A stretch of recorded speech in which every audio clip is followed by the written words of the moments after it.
끝으로 나의 형제들아 주 안에서 기뻐하라. 너에게 같은 말을 쓰는 것이 내게는 수고로움이 없고 너에게는 안전하니라. 개들을 삼가고 행악하는 자들을 삼가고 몸을 상해하는 일을 삼가라. 하나님의 성령으로 봉사하며 그리스도 예수로 자랑하고 육체를 신뢰하지 아니하는 우리가 곧 할례파라. 아멘. 이 말씀에 의지해서 주 안에서 기쁨이 넘치는 길쌈교회 마음의 할례를 받은 자라는 제목으로 하나님 말씀 함께 나누기 원합니다. 말씀 듣기 전에 우리 옆에 계신 분들과 이렇게 인사하겠습니다. 편안한 길보다 생명의 길을 갑시다. 함께 인사하겠습니다. 편안한 길보다 생명의 길을 갑시다. 아멘. 우리가 생명의 길을 걷기 위해서 가장 중요한 신앙의 기본기는 하나님과의 1대1의 관계입니다. 그런 인격적인 친밀감, 그것이 우리에게 있느냐 아니겠습니까? 그렇게 늘 주님과 동행하고 또 나 중심의 삶에서 하나님 중심으로 변화된 그 모습으로 살아가는 것, 그렇게 하나님과의 관계, 이 관계 가운데 자리매김이 분명해야 또 그렇게 하나님과 늘 동행하는 삶을 살 때에 우리에게 부수적으로 주어지는 것이 기쁨이라고 말씀드렸습니다. 그래서 이 기쁨은 예수님이 우리에게 주시기를 원하셨는데 하나님과 예수님이 함께 하심으로 누리셨던 그 기쁨이 우리에게 충만하게 넘치기를 원하셨습니다. 그래서 지금 바울이 주 안에서 기뻐하라 라고 말할 때에는 감정이나 노력으로 인한 기쁨이 아니라 바로 이 주 안에서 기뻐하는 그 하나님과의 그 관계, 자리매김 가운데 주어지는 그 기쁨이 우리 안에 충만하기를 원하는 것입니다. 여러분, 우리 안에 주님이 주시는 이 기쁨이 충만해야 될 이유가 있습니다. 첫 번째로는 이 세상 가운데 지금 이 세상에 정말 참된 기쁨을 찾아 헤매지 않습니까? 그런데 왜곡되고 거짓된 기쁨에 만족하는 삶을, 그래서 결국에는 멸망의 길을 가는 그들에게 참된 기쁨이 무엇인지를 전해줘야 될 사명이 우리 가운데 있기 때문입니다. 뿐만 아니라 우리가 주 안에서 기쁨을 누리는 두 번째 이유는 우리가 정말 실망하지 않고 승리할 수 있는 삶을 살기 위해서. 여러분, 예수님도 십자가를 지실 때 홀로 계신 것이 아닙니다. 제자들까지도 다 떠나가고 우리가 봤을 땐 혼자 계신 것처럼 보였을지 모르겠지만 주님이 뭐라고 말씀하십니까? 하나님이 함께 계셨다라고 말씀하시지 않습니까? 그렇게 우리가 온전히 주 안에서 기뻐함으로 말미암아 수많은 대적자들 가운데 또 여러 환경의 어려움 가운데에서 우리가 실망하지 않고 승리하는 삶을 살 수 있기 때문에 주 안에서 기뻐하라 라고 말하는 것입니다. 여러분, 우리가 그리스도인으로 살아갈 때 이 바울의 명령처럼, 그 권면처럼 주 안에서 기뻐함으로 세상이 줄 수 없는 그 참된 기쁨을 통하여서 늘 주님과 함께하는 그 관계, 자리매김을 통해서 우리 안에 참된 기쁨이 넘쳐나기를 원합니다. 여러분, 바울이 이 기쁨을 통해서 이 세상에서 넉넉히 이기시는 그 주님과 함께 승리의 삶을 살기를 원하는 것 아니겠습니까? 우리가 지난주에 나눴던 것처럼 이 느헤미야의 고백처럼 여호와를 기뻐하는 것이 우리의 힘임을 잊지 마시기 바랍니다. 그렇게 늘 주 안에서 기뻐함으로 승리의 삶을 우리가 누리길 원합니다. 이런 기본적인 마음을 마음 가운데 새기고 오늘 바울이 그렇게 권면한 이유가 있습니다. 주 안에서 기뻐하라. 그 이유를 오늘 함께 나누기 원합니다. 여러분, 바울이 복음을 전하며 나아갔던 이 시기, 이 초대교회 이 당시에 가장 잘못된 거짓 교사의 가르침이 있었습니다. 그게 뭐냐면 율법주의라고 말하는 것입니다. 여러분, 그리스도인이 되더라도 유대인의 율법을 지켜야 한다. 그래서 이방인이 그리스도인이 되면 뭘 받아야 된다라는 거예요? 할례를 받아야 한다라고 주장하는 율법주의자들이 있었습니다. 지금 이런 상황 가운데 바울이 누구에게 지금 이 편지를 쓰는 거예요? 이미 그리스도인이 된 이방인들에게 쓰고 있는 것 아니겠습니까? 여러분, 어쩌면 우리에게 이 마음을 전해주고 싶은지도 모르겠습니다. 우리가 지금 꿈꾸고 있는 기쌈교회, 하나님의 뜻대로 온전히 교회를 세우기 위해서 우리에게 그 마음을 전하고 있습니다. 우리 1절 하반절 말씀 같이 한번 읽겠습니다. 너희에게 같은 말을 쓰는 것이 내게는 수고로움이 없고 너희에게는 안전하니라.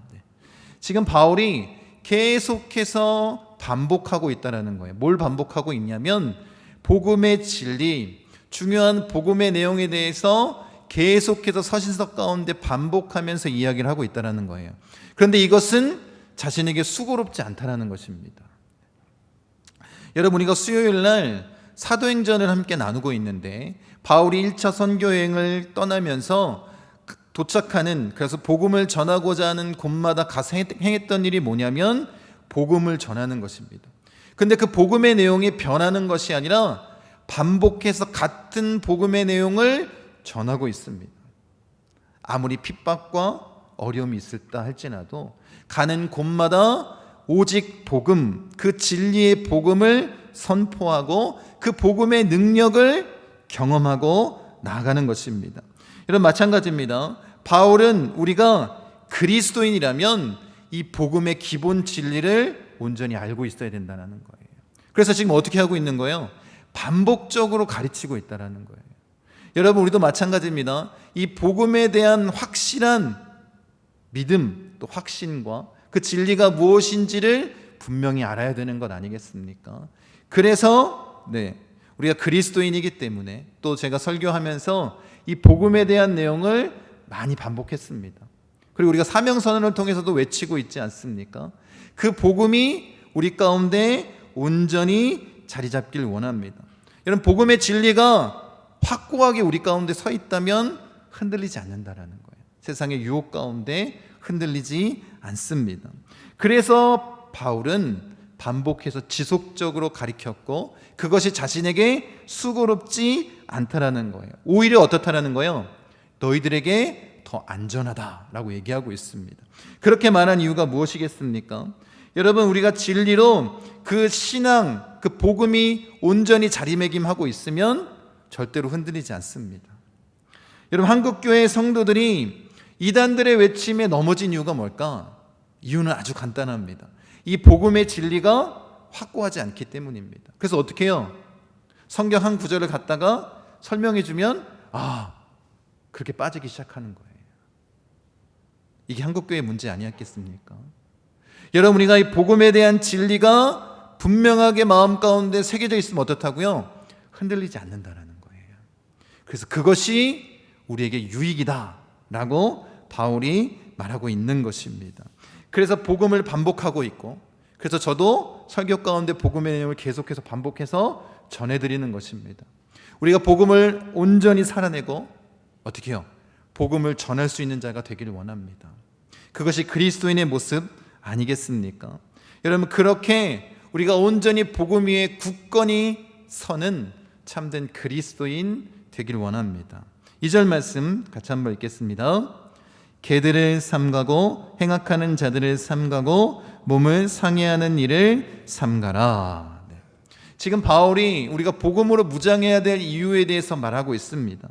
그리고 또 뭐라고 얘기하냐면 바울은 분명하게 다른 복음을 전하는 것에 대해서 또 그렇게 전하는 자들에 대해서 아주 심각하게 경계하고 있습니다.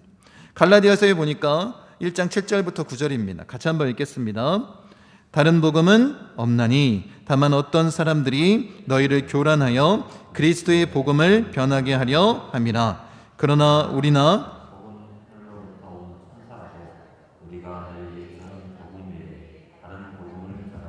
저주를 받을지어다. 우리가 전에 말하였거니와 내가 지금 다시 말하노니 만일 누구든지 너희가 받은 것 외에 다른 복음을 전하면 저주를 받을지어다. 지금 바울은 다른 복음을 전하는 자들에 대해서 이렇게 굉장히 심각하게 경고하고 있는 것 아니겠습니까? 지금 여기서 말하고 있는 우리가 지금 읽었던 이 2절 말씀, 3장 본문 말씀 3장 2절 말씀에 이것을 강조하기 위해서 어떻게 하고 있냐면 삼가라 라는 단어를 3번 반복하고 있다는 거예요. 개들을 삼가고 행악자들을 삼가고 몸을 상해하는 일을 삼가라 이렇게 말하고 있습니다. 여러분, 지금 초대교회가 세워졌을 때 어쩌면 이 복음, 예수님이 전해주신 복음을 훼손하는, 심각하게 훼손하는 자들이 누구였냐면 유대인들이었습니다. 왜냐하면 유대인들은 어때요? 선민의식이 있었습니다. 하나님의 언약 백성. 그리고 어렸을 때부터 그 말씀을 어떻게 해요? 거룩하게, 성결하게 지키며 살았다라는 그런 자존감이 아마 그들에게 있었을지도 모르겠습니다. 그래서 이 거짓 교사들, 율법주의에 빠진 이 할례파들이 뭘 강조를 했냐면 행위를 강조한 거예요. 너희가 그리스도인이 되어도 율법을 지켜야 된다.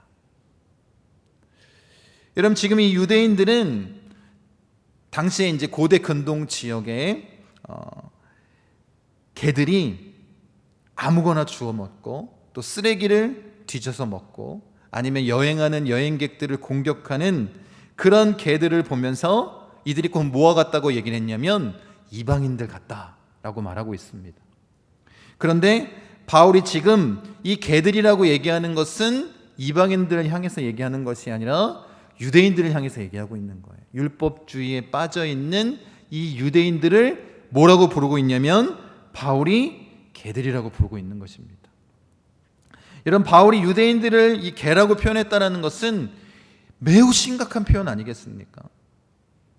여러분, 오히려 그렇게 취급당하고 있는 이방인들이 개들이 아니라 잘못된 복음을 전하고 있는 그 유대인들, 자신의 행위를 강조하고 주장하고 있는 그들이 곧 뭐와 같다라는 거예요? 개와 같다라고 바울이 말하는 것입니다. 여러분, 이 거짓 교사들, 이들을 또 뭐라고 바울이 표현하고 있냐면 행악자다라고 표현하고 있습니다. 왜 이 율법주의자들이 행악자입니까? 그들의 삶이 악을 행하고 있기 때문이 아니라, 여러분, 구원을 얻기 위해서 이들이 가르친 게 뭐예요? 인간의 공로가 반드시 필요하다라는 거예요. 여러분, 온전한 복음을 믿어서 구원을 얻는 것이 아니라 뭐가 필요하다라는 거예요? 그 복음을 왜곡시킨 것 아닙니까? 인간의 공로가 필요하다. 그래서 어떻게 해요? 복음을 혼탁하게 만들고 사람들을 미로에 빠뜨린 것입니다. 이 이방인들이 온전히 주님을 만나고 그 구원의 능력을 경험하지 못하도록 그들이 행하고 있기 때문에 그들을 뭐라고 부르고 있냐면 행악자라고 부르는 거예요. 여러분, 이렇게 잘못된 가르침이 공동체 하나를 죽음으로 빠뜨릴 수 있습니다. 공동체뿐만 아니라 한 나라를 무너뜨릴 수도 있는 것 아니겠습니까? 그래서 바울이 그 율법주의자들을 행악자다라고 부르고 있고 그들을 삼가라라고 표현하고 있는 것입니다. 마지막으로 뭘 삼가라고 말하고 있냐면 몸을 상해하는 일을 삼가라라고 말하고 있습니다. 여러분, 유대인들이 그래서 이 율법주의자들이 강조했던 것이 뭐예요? 이방인들도 뭘 받아야 된다? 할례를 받아야 된다라고 말하는 것입니다. 여러분, 이 할례파라는 단어와 몸을 상해하는 일, 이 단어의 어근이 같습니다. 지금 유대인들, 이 거짓 교사들은 할례 받은 것을 자랑하고 있지만 바울이 지금 얘기하는 것은 무엇이냐면 그것은 하나님의 뜻을 어기고 단순히 몸을 상해하는 일에 지나지 않는다라는 거예요. 여러분, 그들은 하나님의 은혜를 가볍게 여기고 있기 때문입니다. 복음의 진리를 왜곡시켰습니다. 바울이 그렇게 경계했던 것처럼 다른 복음을 전한 것입니다. 주 안에서 기뻐하라가 아니라 내 행위로 기뻐하라, 그렇게 가르쳤기 때문에 바울이 그렇게 삼가라고 말한 것 아니겠습니까? 주 안에서 기뻐하는 것이 쉽습니까? 내 행위로 기뻐하는 것이 쉽습니까? 여러분, 어느 것이 더 쉬워 보이십니까? 여러분, 한국 교회가 교회답지 못하고 그리스도인들이 그리스도인답지 못하게 선 이유가 무엇이겠습니까? 하나님의 임재를 경험하는 것, 주 안에서 기뻐하는 것을 누리며 살아가야 되는데 그것이 도무지 되지 않으니까 어떻게 한 거예요? 내 행위로 기뻐하는 삶을 산 것입니다. 그러니까 뭘 강조할까요? 내가 얼마나 거룩한 그리스도인지를 강조하는 거예요. 난 한 번도 새벽 예배 빠진 적이 없어. 내가 얼마나 열심히 봉사하는지 알아? 라는 걸 강조하는 거예요. 지금 그것이 한국교회의 문제 아닙니까? 여러분들은 주 안에서 기뻐하는 것이 쉽습니까? 내 행위로 기뻐하는 것이 쉽습니까?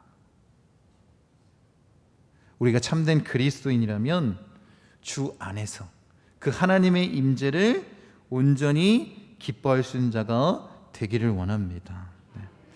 여러분, 그래서 우리가 나 중심의 삶에서 하나님 중심으로 바꿔야 되는 것 아니겠습니까? 힘들고 어려운 길이라 할지라도 그것이 그리스도인의 길이고 주님이 원하시는 주 안에서 기뻐하는 일이라면 어떻게 해요?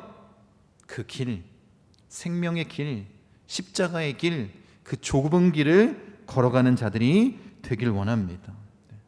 여러분, 바울은 그리스도인으로서 어떤 모습을 갖춰야 되는지 이제 3절을 통해서 이야기를 하고 있습니다. 3절 말씀 같이 한번 읽겠습니다.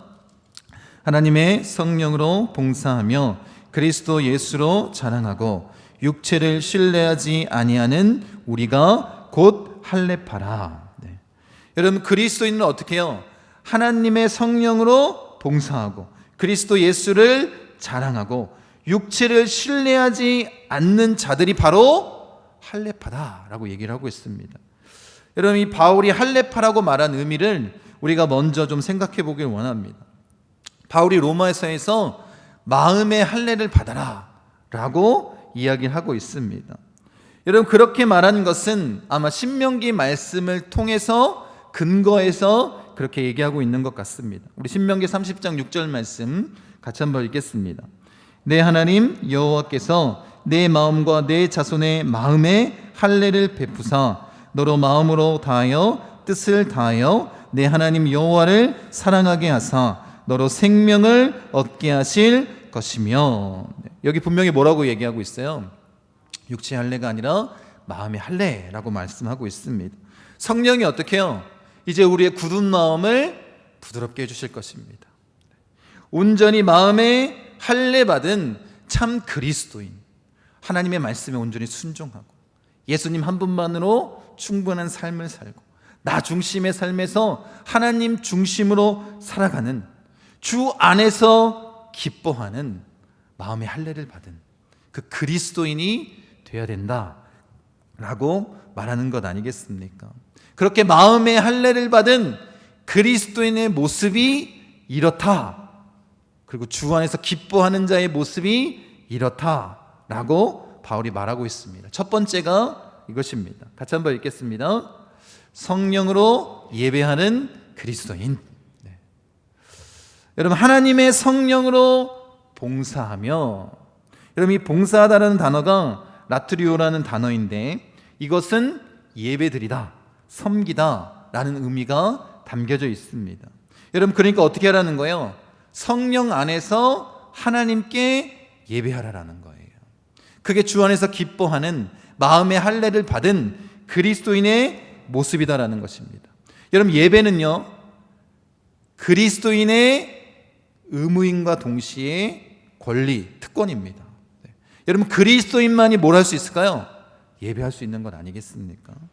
여러분, 이렇게 성령 안에서 하나님을 예배하는 자들이, 참된 예배를 드리는 자들, 이 영적 예배를 드리는 자가 마음의 할례를 받은 그리스도인이다 라고 말하고 있는 것입니다. 여러분들은 성령 안에서 예배하고 있습니까? 여러분, 그래서 우리의 예배를 점검해 봐야 되는 거예요. 여러분, 지금 한국교회가 위기다 라고 얘기를 하고 있습니다. 그래서 이 위기를 극복할 수 있는 가장 근본적인 대책은 뭐냐면 예배를 회복하는 것입니다. 그래서 제가 말씀드린 건 이거 아닙니다. 과거처럼 경건하게 정형화된 그런 예배를 드리자, 이거 아닙니다. 여러분, 먼저 우리의 예배를 우리가 한번 점검해 보길 원합니다. 여러분, 어떤 마음으로 주님 앞에 나와 서셨습니까? 여러분, 이 주일날 이 자리에 나올 때에 어떤 마음으로 나오셨습니까? 의무감으로 해야 하는 일이기 때문에 그렇게 예배 자리에 나오셨습니까? 아니면 하나님을 만나고자 하는 그 열망, 그 임재에 대한 열망, 갈망을 가지고 사모함을 가지고 예배 자리에 나오셨습니까? 여러분, 억지로 예배하는 자가 아니라 성령님께 사로잡혀서 사모함으로 마음이 이끌려서 주님을 갈망하고 그 임재를 갈망하고 하나님을 만나기 위해서 예배 자리에 오셨습니까? 오늘 아침에 한 분이 저에게 찾아오셔서 이렇게 얘기하시더라고요. 어저께 마음이 설레서 잠을 못 잤대요. 오늘 주일날 예배 드리는 것 때문에. 여러분들에게 그런 마음이 있습니까? 그런 마음으로 예배 자리에 오셨습니까? 여러분, 성령 안에서 예배하는 자라면 그렇게 하나님을 만나기 위해 갈망하는 마음으로 이 자리에 오셔야 되는 것 아니겠습니까? 여러분, 성령 안에서 예배하는 것은 추상적인 개념이 아닙니다. 성령 안에서 드리는 예배는 형식적이거나 냉랭하지 않습니다. 늘 뜨겁고 사랑이 넘치고 자유롭습니다. 말씀 보세요. 로마서 5장 5절에 바울이 이렇게 얘기합니다. 우리에게 주신 성령으로 말미암아 하나님의 사랑이 우리 마음에 부은 바 됨이니. 여러분, 우리가 성령으로 예배한다는 것은 여러분 예배 가운데 하나님의 임재를 온전히 경험하는 것 아니겠습니까? 하나님이 곁에 계심을 깨닫는 거예요. 그 전능자의 그늘을 경험하는 것입니다. 하나님의 사랑을 온전히 누리는 거예요. 나와 늘 함께 하시는 예수님, 그렇게 함께 하시겠다고 약속하신 그 예수님을 경험하는 것 아니겠습니까? 여러분, 그렇게 예수님 한 분만으로 충분한 삶을 고백하고 하나님 말씀에 온전히 순종하겠다라고 고백하는 것, 그것이 성령으로 예배하는 것 아니겠습니까? 성령 충만함으로 주 안에서 기쁨이 넘치는 삶을 누리며 예배하는 것 아닙니까? 그래서 예수님께서 이 영적인 예배를 이렇게 정의하셨습니다. 요한복음 4장 24절에 하나님은 영이시니 예배하는 자가 영과 진리로 예배할지니라. 하나님은 영이시기 때문에 그 영이신 하나님께 예배하기 위해서 매개체가 필요한데 그게 뭐예요? 영이신 성령 하나님 아닙니까? 그래서 우리가 성령 안에서 하나님께 예배하는 거예요. 성령 충만함을 갈망하는, 간구하는 이유가 무엇이겠습니까? 예배 가운데 하나님의 임재를 경험하기 위한 건 아니겠습니까? 그것이 성령 안에서 예배하는 것입니다. 그렇게 영으로 예배하고 진리이신 예수 그리스도, 그 복음의 진리가 온전히 선포되어지는 것이 지금 하나님이 말씀하신, 예수님이 정의하신 영적인 예배, 참된 예배 아니겠습니까? 여러분, 그래서 우리가 성령 안에서 예배하면 예배할수록 방편에 의지하지 않습니다. 방편은 뭐냐면 건물, 음향, 아니면 부수적인 이 외형적인 것들을 얘기하는 것입니다. 또 설교자나 찬양 인도자, 그 밖의 사람들, 그런 방편들을 의지하지 않는다라는 거예요. 여러분, 참된 예배는 이런 방편, 이 외형적인 것을 바라보는 것이 아니라 히브리서 기자가 말한 것처럼 경건함과 두려움으로 주님 앞에 서는 것 아니겠습니까? 그렇게 하나님의 임재, 하나님을 갈망하고 성령 충만함을 갈망하며 예배하는 이유가 이것 때문 아니겠습니까? 몇 주 전에 금요 성령 기도회 때 제가 예배를 드리고 가장 적은 인원이 왔습니다. 그래가지고 예배가 잘 진행될 수 있을까? 그래도 성령 기도회인데, 그런 마음이 아마 우리 성도님들 가운데 있었을지도 모르겠습니다. 그런데 그런 마음을 주시더라고요. 이 자리가 굉장히 귀한 자리다. 그래서 함께 기도하고 성령의 충만함을 간구했을 때 저도 굉장히 큰 성령의 임재를 경험했습니다. 근데 한 분이 찾아오셔서 이런 간증을 하시더라고요. 자기가 여태까지 한 3번 정도 아주 강력하게 성령의 임재를 경험한 적이 있는데 그것이 바로 그 금요 성령 기도의 시간이었다고. 그때 굉장히 큰 은혜, 그 성령의 강력한 임재를 경험했다고 그렇게 간증하는 이야기를 들었습니다. 여러분, 우리가 성령 안에서 예배하면 방편이 필요 없습니다. 부수적인 것들, 외형적인 것들은 다 소용이 없습니다. 정말 그 하나님의 임재를 경험하고 있느냐, 그 주님과 함께 예배하고 있느냐, 예수님 한 분만으로 충분하냐, 그렇게 하나님 말씀에 순종하냐. 여러분, 그것이 중요한 것 아니겠습니까? 여러분, 그렇게 우리가 그리스도인이 되었고 이제 하나님을 아빠, 아버지라고 부를 수 있는 특권이 있는 거 아닙니까? 그렇다면 이제 예수 그리스도를 나의 주님으로 부를 수 있고 늘 주님을 경험할 수 있는 자라면 우리가 이런 성령 안에서 예배하는 이 특권을 온전히 누리고 그 안에서 하나님의 임재를 경험하기 원합니다. 그래서 바울이 성령 안에서 예배하는 자들이 주 안에서 기뻐하는 자이고 마음의 할례를 받은 그리스도인이다 라고 말하고 있는 것입니다. 두 번째는요, 같이 한번 읽겠습니다. 예수로 자랑하는 그리스도인. 마음의 할례를 받은 그리스도인은 어떻게 한다는 거예요? 예수로 자랑하는 사람이다 라고 얘기하고 있습니다. 여러분, 이 자랑하다라는 단어는 이 영광스러워하다라는 그런 의미로도 그 영광스러워하다라는 의미로도 사용되는 그런 단어입니다. 그래서 우리가 이렇게 좀 표현하면 좋을 것 같습니다. 여러분, 우리가 어떻게 자랑합니까? 가만히 있으면 자랑이 되나요? 그렇지 않습니다. 어떻게 되는 거예요? 그것을 나타내야 되지 않겠습니까? 여러분, 복음을 살아내고 그것을 삶으로 드러내고 삶으로 살아낼 뿐만 아니라 어떻게 해요? 우리의 입술로도 복음을 전하는 그것이 우리에게 필요한 것 아니겠습니까? 여러분, 우리가 삶으로 입술로 복음을 전한다는 의미가 무엇이겠습니까? 예수를 자랑하는 거예요. 온 삶으로 예수 그리스도를 드러내는 것, 이것이 예수로 자랑하는 것 아니겠습니까? 여러분, 그러니까 예수로 자랑한다는 것은 이렇게 쉽게 표현할 수 있습니다. 예수에 대해서 큰 소리로 이야기하는 거예요. 복음을 소리쳐 외치는 것입니다. 여러분, 그렇게 예수님을 자랑하십니까? 주 안에서 기뻐하는 그리스도인의 삶의 모습 아니겠습니까? 마음의 할례를 받은 그리스도인들은 어떻게 한다고요? 예수를 큰 소리로 자랑한다는 거예요. 그 복음을 외치며 살아간다는 것입니다. 그래서 바울이 분명하게 이렇게 말하지 않습니까? 갈라디아서 6장 14절입니다. 그러나 내게는 우리 주 예수 그리스도의 십자가 외에 결코 자랑할 것이 없으니 그리스도로 말미암아 세상이 나를 대하여 십자가에 못 박히고 내가 또한 세상을 대하여 그러하니라.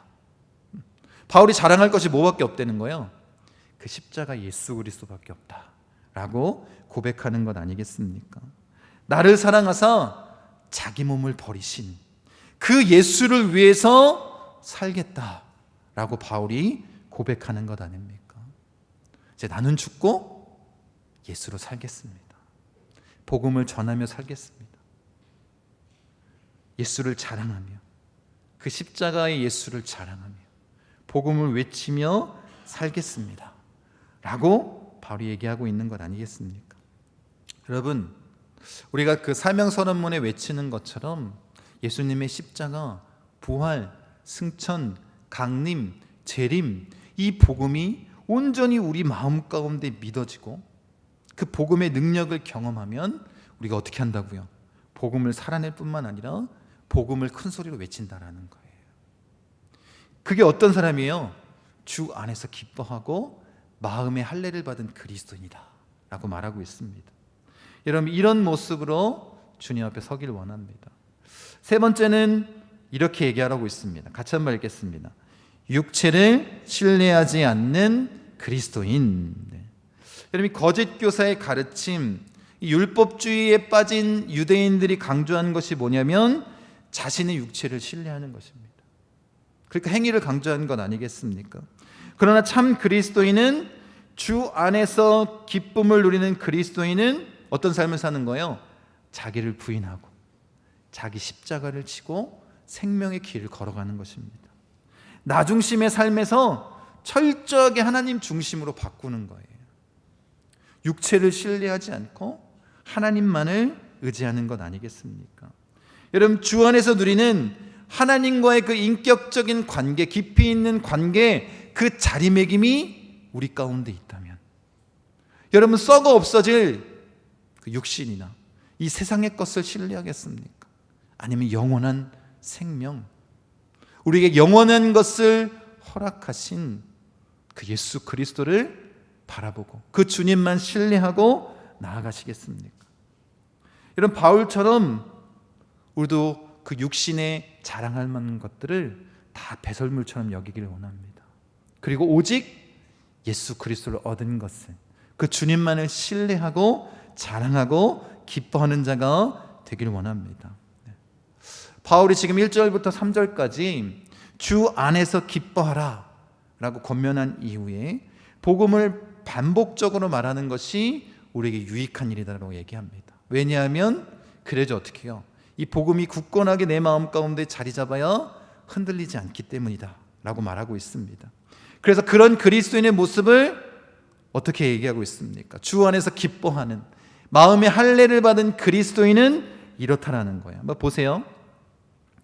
성령 안에서 하나님께 영적으로 참되게 예배하고 예수를 큰 소리로 외치고 복음을 선포하고 나 중심의 삶에서 하나님 중심으로 사는 자가 마음의 할례를 받은 그리스도인이라는 거예요. 여러분, 그게 우리가 살아야 될 모습 아니겠습니까? 하나님이 우리를 그리스도인으로 부르셨다면 우리가 그 모습을 지키기 위해서 몸부림쳐야 되지 않겠습니까?